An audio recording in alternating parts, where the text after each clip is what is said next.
snack. Me and you gonna have a little chat about books. Hi guys! So I really need to catch up with reviews, so I'm going to be doing a couple of joint reviews of different books in the same video, and I'm going to try and get through them quicker than I normally do because I really need to catch up. So let's get started. The first video, this one, is going to be talking about The Fell Sword, which is the second one in the Traitor Son cycle by Miles Cameron, and the other one that I'm going to be talking about is The Broken Eye, which is the third one in the Lightbringer series by Brent Weeks. So I picked up The Fell Sword first, so we'll talk about that one to begin with, and I really enjoyed this one. It's the second one in the series. As I said, I absolutely adored The Red Knight when I picked that one up by Miles Cameron. It was so well written. The characters and the world building was all imagined so perfectly, and it really hooked me from page one. And although book two did hook me in, it took a little bit longer. I think mainly that this is due to the fact that book number two is a bit more political than the first one. The first one was mostly focused on the Red Knight himself, his band of thieves and what they get up to, and soldiers and the kind of war with the Wild. And the second book, The Wild, took a little bit more of a back seat, mainly because we know that the events of the previous book mean that they need to basically recuperate after what happens.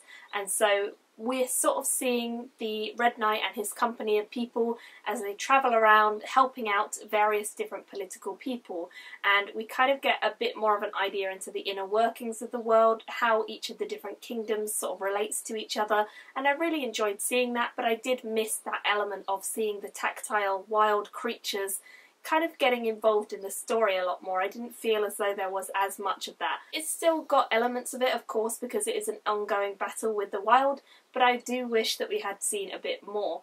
I did like the character of the Red Knight, and I did like the character of Amicia. They were probably my favourite two in the series so far, and I think seeing them and seeing them progress as characters and progress in terms of knowing what they wanted to do and who they were as people was really, really nice. Miles Cameron, the author, is one of the only people who can ever interest me when it's a large-scale battle, and I think Cameron just has a way with words that he can make these battle scenes that I normally would be bored by quite interesting, and I do actually really enjoy it. I think the way that he focuses on different characters around the battlefield really, really helps and definitely endears me to them and gets me a bit more involved in the battle than just swish and hack and that sort of thing. So I really like that he writes them really, really well. I think he's one of the only people I know who's come from a historical fiction writing background into a fantasy background and done it really, really well, and I hugely admire him for that. I did think that seeing more of the Red Knight and his magic was really interesting in this book. We get a bit more explanation about how the magic works and how interlinked he is with the magic of the world, because he is very, very powerful and has some access to magics that other people don't necessarily have access to. So he's quite an incredible person, and seeing more of that and seeing more of his memory palace and all sorts of very, very exciting things was really, really lovely. I also really liked meeting Mortimer. He was a very strange little quirky character to begin with. He's a student at the university, and he is basically just looked down upon by everyone. He doesn't have magic, which everyone else does. He's got like such little chance of releasing the portentia, the magic that he has, and so he's very, very intelligent. He basically is the Hermione Granger of this series. He knows all about everything, but he can't necessarily enact or act upon what he knows. He knows the theory, but he can't do the practical. And I really enjoyed seeing him as he went along in the story, because he definitely learned how to unlock his potential as the book went on. I really, really liked Desiderata as well, who is the Queen. She is a very interesting character, always kind of seems one step ahead of me when I'm reading the books, and I really like that.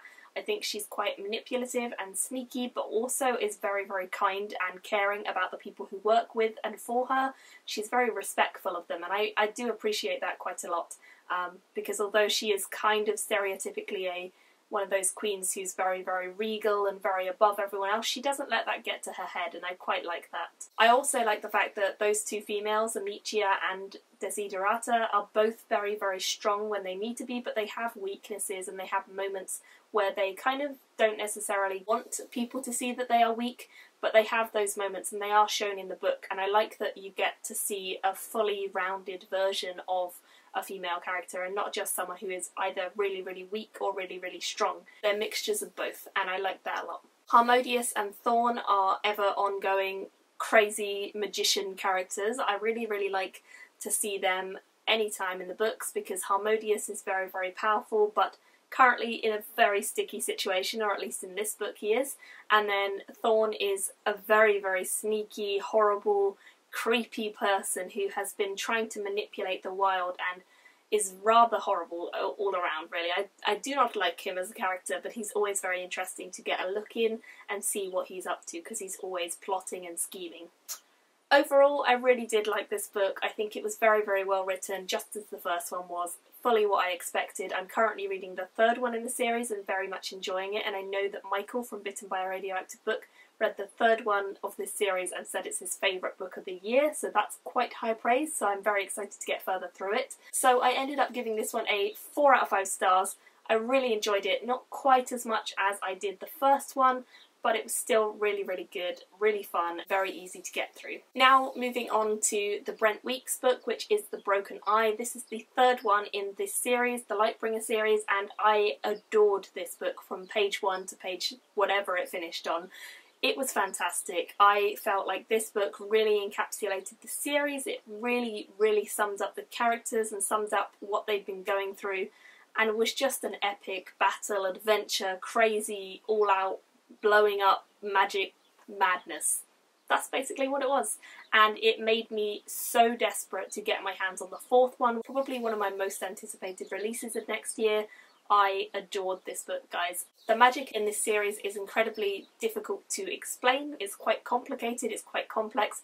It revolves around the idea of colours though, and whether or not you can draft certain colours from around you. So it's kind of an interesting magic system. I would say that if you like Brandon Sanderson and the things that he does with his magic, then this is a series you will almost definitely like as well, because Brent Weeks has a very similar writing style to Sanderson in that he can write excellent fast-paced battle scenes that don't bore you to death and have great fun characters and have a very complex but interesting magic system. So I think all of those things are definitely to his favour, but I don't think I've given any of his books a 5 out of 5 stars straight off the bat in this series yet, and this one just got it instantly. It was amazing. This is the continuation of books 1 and 2, of course, so I don't really want to give away any spoilers for what's been going on, because I do think you should pick up the book yourself.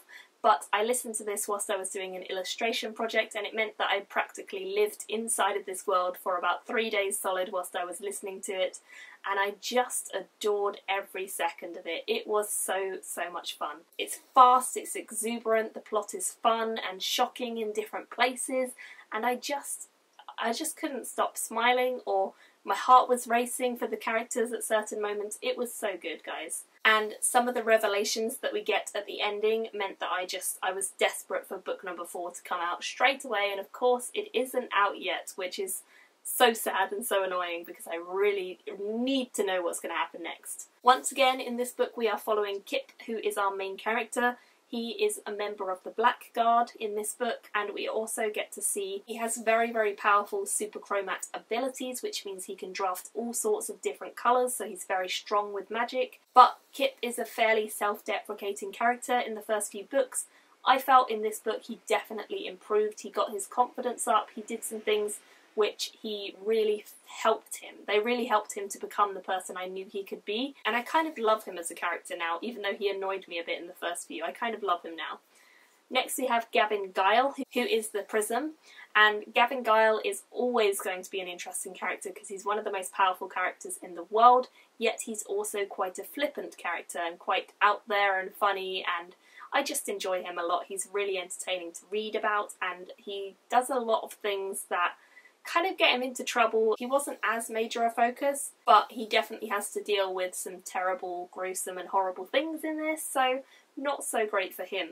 Then we have Tia, or Tia, I'm not sure how you say her name, but she is so cool. I love her so much. She's also a Blackguard in training and is a friend of Kip's, and she's pretty badass, I have to say. She is pretty badass, very, very feisty. She knows what she wants and she knows how to get there, and she's very determined and she's very ruthless and she's willing to sort of do anything for her friends. She's loyal. I love her as a character. I think she's really, really great. Equally, saying all of that, she has actually had a really tough life. She's had to go through some horrible things, some tragic, nasty moments that are really heartbreaking when you read about them and find out about them. So for her to still be an incredibly strong character after that is quite admirable. She is a stoic friend, very kind, and I just always enjoy reading about her, and her stuff in this book was great again. Finally, the last character I'm going to mention is Karras, who is a member of the Blackguard as well. She's very, very determined to do what she's going to do, and she's very, very rigorous with following the rules and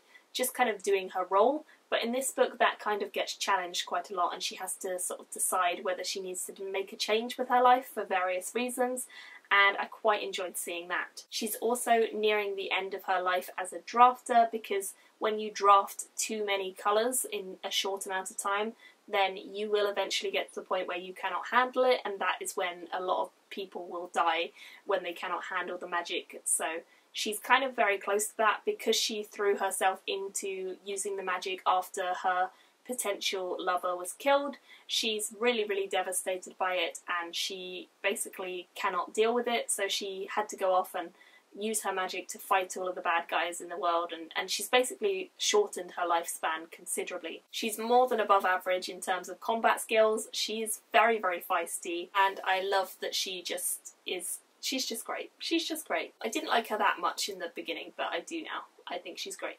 Some of the other characters to mention, Iron Fist and Tremble Fist. I loved both of them. They're brothers, and they're both really cool, really funny, and really, really heartwarming to read about. Also, Karras, who is another very important, valuable leader of the team that Kip and Tia are part of. And Liv, finally, who is a rather annoying character. She's the one female in the books that I really hate, like, beyond all others. She's just, no. And Andros Guile is the other male character in the books, so I hate. There's two really horrible, hate-worthy people in the books, and one of them's female and one of them's male, so I guess that's fair. There are some excellent scenes within this. There's mystery, there's suspense, there's action, there's adventure, there's just so much rolled into one book.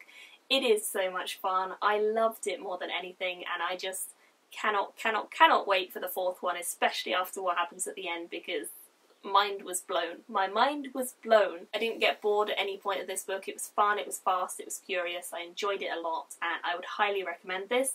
So naturally, I gave this a 5 out of 5 stars. It was awesome. Could not fault this book, really.